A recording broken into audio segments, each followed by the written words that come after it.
Sales Crunch. Learn more, earn more.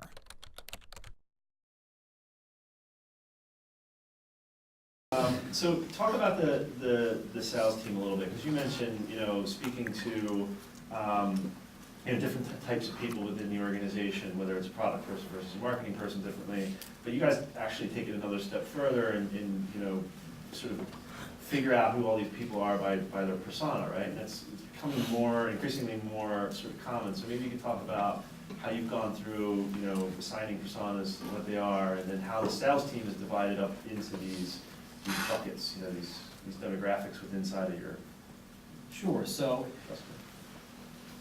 really our customer base, we divide it on two lines. One is what we call sort of owner Ollie. He's a guy, he owns his company, he's maybe in his mid-40s. He's got a couple of people working for him. Could be a service business, could be a small software company, could be a carpenter, but basically somebody that owns the business. He may have a few employees, typically runs like maybe upwards of 25 employees in his company. And we have another persona we call Marketing Mary. So she's usually the director of a marketing department, could be a vice president of a marketing department, but her role is marketing the company. And they're two very distinct individuals. So we have our sales team kind of divided along those lines. We have a team of people that are better at talking to You guys, in talking about the team itself, you guys have a unique approach. You almost always have two people. It's kind of a tag team with customers, right? When you do get them on the phone, can you talk about why you do it that way? So sometimes there are, we have a lot of sales managers. So with an 80-person team, we've got about 8 sales managers. So that's often the other person that's on the phone. And the reason that's the case is, if we have new people, those sales managers are there. They're primarily there to coach. That's really what a sales manager, in my opinion, should do.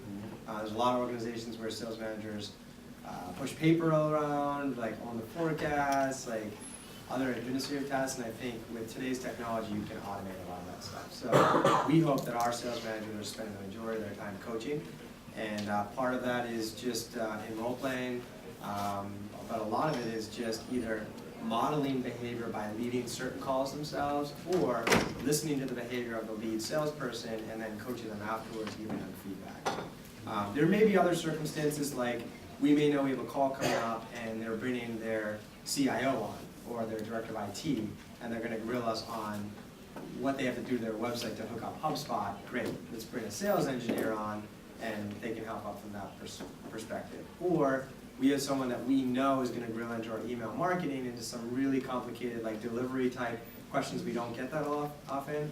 We'll get the product manager who owns the email marketing tool and have them join the call. So I would say probably over 50% of our company jumps on calls in every given quarter, depending on the needs. Usually the tag team is the sales manager and the sales rep. And if I can, I just one other comment on that. One of the things that I think is really unique about the HubSpot sales organization is we've created a very collaborative sales environment.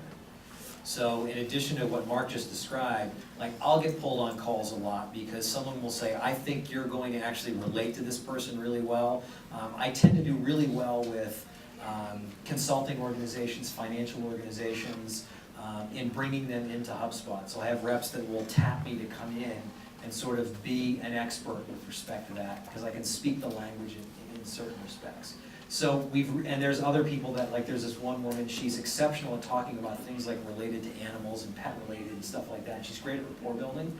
So we get a lot of small businesses like that that run those types of operations, and she'll get invited onto calls to assist with that type of stuff. And we tried to create an environment that's not aggressively competitive team to team, so they're willing to help each other. And I think that's kind of the key thing that you were driving at. It's not like we've got people on every call, so we tag team everything, but we tried to create a very collaborative environment where people will work with each other to achieve the ultimate company goal and get the sale that we're striving for and hit the number that we need to hit every month. So there's that real sort of esprit de corps across the organization to help everybody out, to get everybody across the line.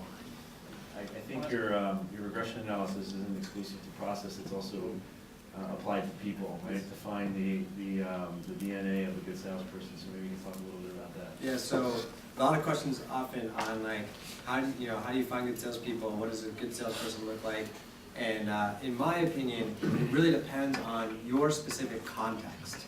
Who are you selling to, what kind of product are you selling, what kind of problems are you solving.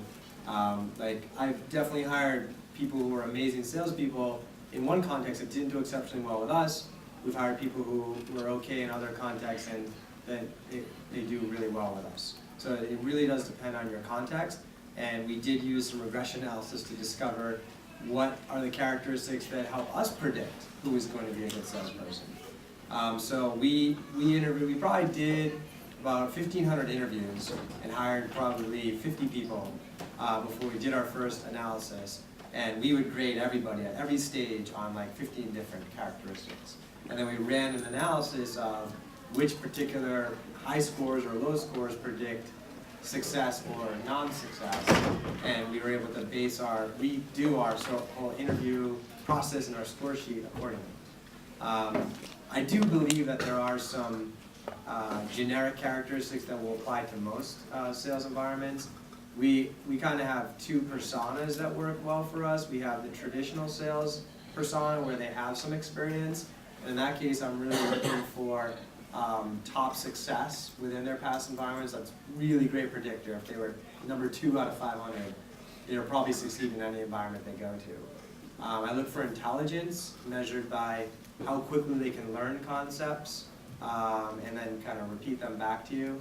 I look for passion in what you do, and I look for coachability. So as long as someone's going to be, learn quickly, receptive to feedback, they're a prior top performer, they're going to do well. We have 2 salespeople here. We have Dedrick and Juliet, and Dedrick never sold software before.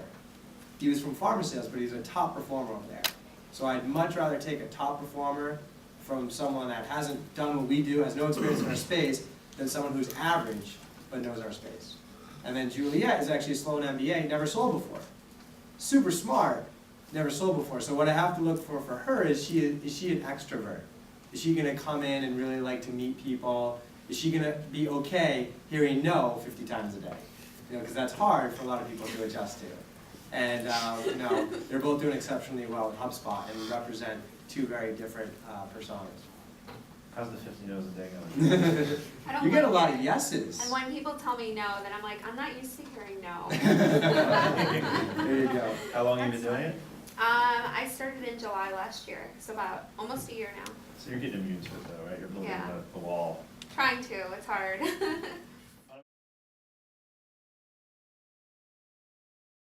Sales Crunch. Learn more, earn more.